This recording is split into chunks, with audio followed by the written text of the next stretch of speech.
If there is one member of the Federal Bureau of Investigation that pretty much everyone in the world could name without trouble, it's J. Edgar Hoover. Best known as the country's most famous G-Man, Hoover may not have founded the FBI, but he certainly molded it into the institution we know today. So, today we're going to take a look at some strange facts about J. Edgar Hoover, the eccentric father of the modern FBI. But before we get started, be sure to subscribe to the Weird History channel. After that, leave a comment and let us know what other controversial figures you would like to hear about. Okay, you're mucking with the G here now, pal. In 1917, as several other young American men were headed off to combat, J. Edgar Hoover took a draft-exempt job with the Justice Department. The reasoning behind this decision wasn't so much cowardice or political ambition as it was one of necessity. Hoover was in charge of his family's welfare in 1917 and took the Justice Department job in order to pay the bills. His lack of service in the military seemed to haunt Hoover for the rest of his days, and it seemed to give him some zeal for action. He even went so far as to lead raids in the early 1920s and personally interrogate criminals. Sounds like he stopped just short of wearing one of those t-shirts with fake muscles on them. In 1932, a couple of people snuck into the house of aviator Charles Lindbergh, at the time the most famous man in America, and kidnapped his 20-month-old son. It was the biggest story of the 20th century up to that point, igniting a nationwide manhunt. A few months later, after the ransom had been paid, the baby's body was found in the woods near the house. It took 3 years and several failed strategies until police happened upon Richard Hauptmann, the man who would ultimately be convicted of the crime.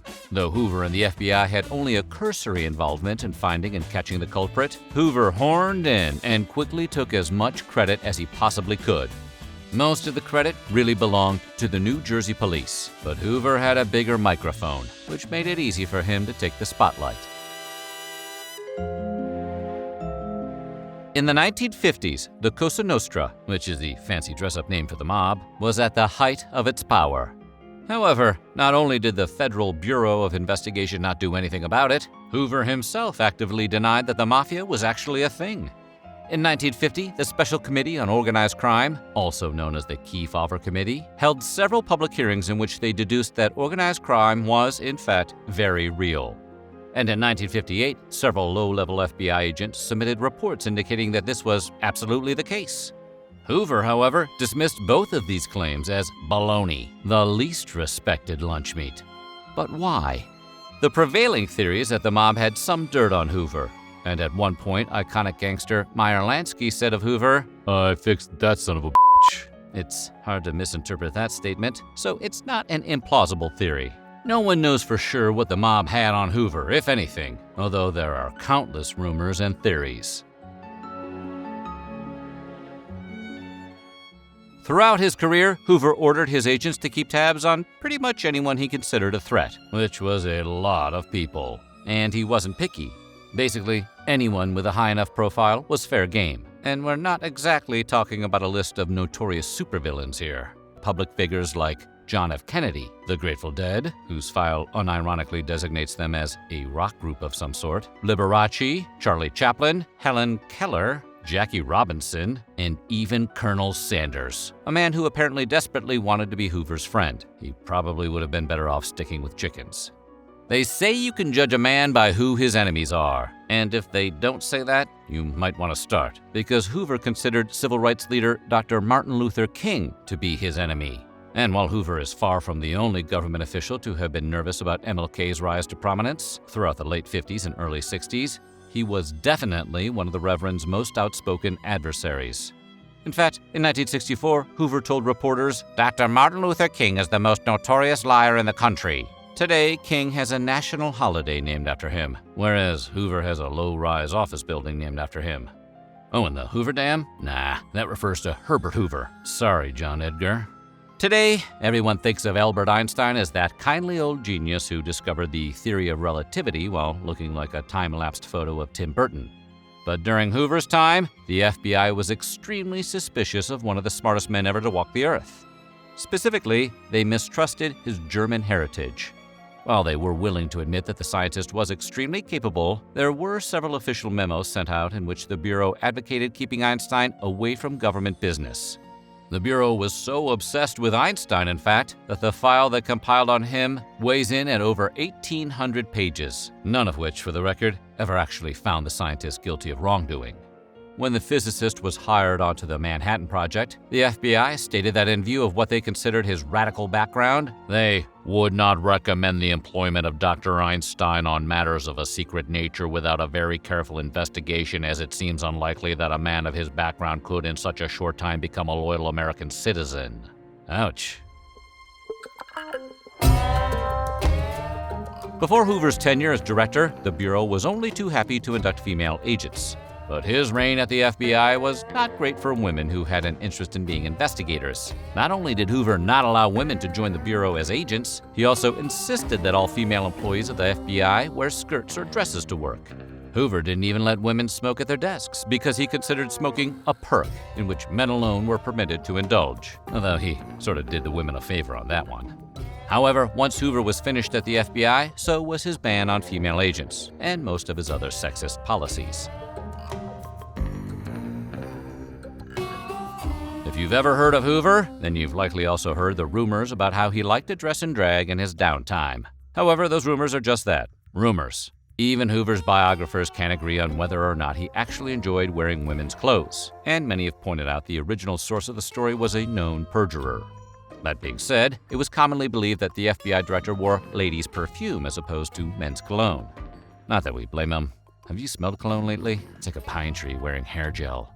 Hoover viewed the gay community with suspicion and antagonism, including one period known as the Lavender Scare, in which he convinced President Eisenhower to seek out and fire all homosexual government employees because it was believed their lifestyles, at the time, made them more susceptible to blackmail and extortion by enemies of the state. But despite such actions, there's evidence to suggest the FBI director might have been gay himself.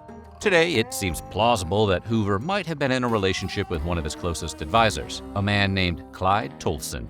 The two were lifelong bachelors who were known to dine together every day, take vacations together, and wear matching suits. At Hoover's funeral, it was Tolson who collected the folded American flag handed out by government officials. And while it is entirely possible the men were just very close friends, generally the only people who wear matching outfits are twins, professional athletes, and romantic partners being adorable. The FBI's image was a big deal to Hoover, and throughout his time at the Bureau's helm, he ran a constant stream of propaganda designed to cast himself and his agents in the best possible light. He even went so far as to work as a consultant on ABC's TV series The FBI and demanded final say on the show's scripts. That's the show Leonardo DiCaprio was watching in that Once Upon a Time in Hollywood meme. You know the one. He was also a master at using the media to make his adversaries look bad.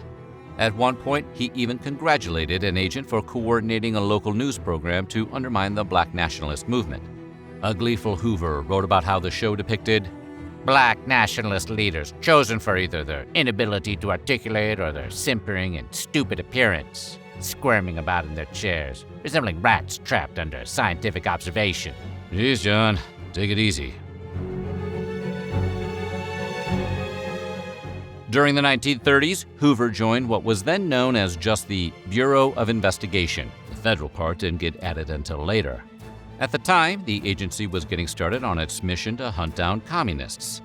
It was during this period that J. Edgar met a man named George Rook, who once stated it was simply incredible that the nation's radicals be allowed to speak and write as they like.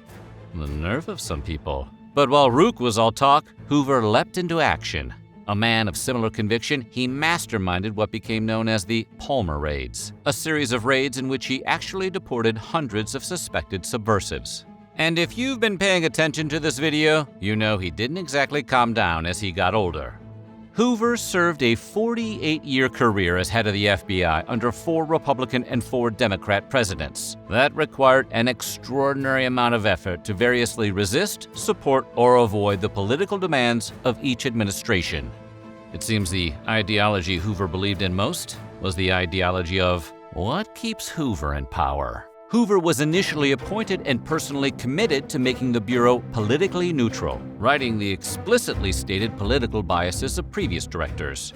But under Franklin Delano Roosevelt during World War II, the Bureau expanded its role beyond just a law enforcement agency into being a domestic intelligence agency.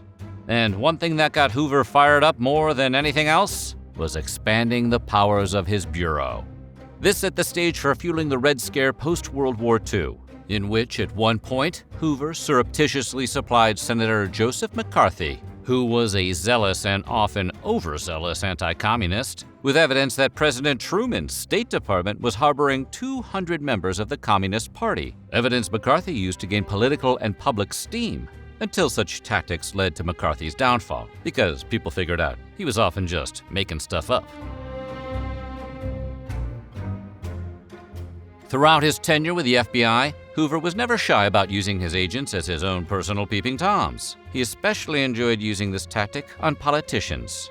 By the end of his career, Hoover had more than 1,600 files on senators and congressmen locked away in his office. This information contained everything from which senator was cheating on his wife to which congressman had a gambling problem.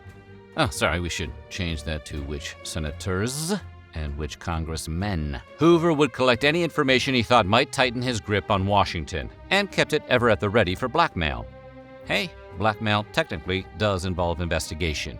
Maybe he thought it was in the FBI's wheelhouse. Or maybe he just didn't give a damn.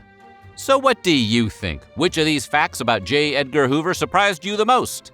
Let us know in the comments below, and while you're at it, check out some of these other videos from our weird history.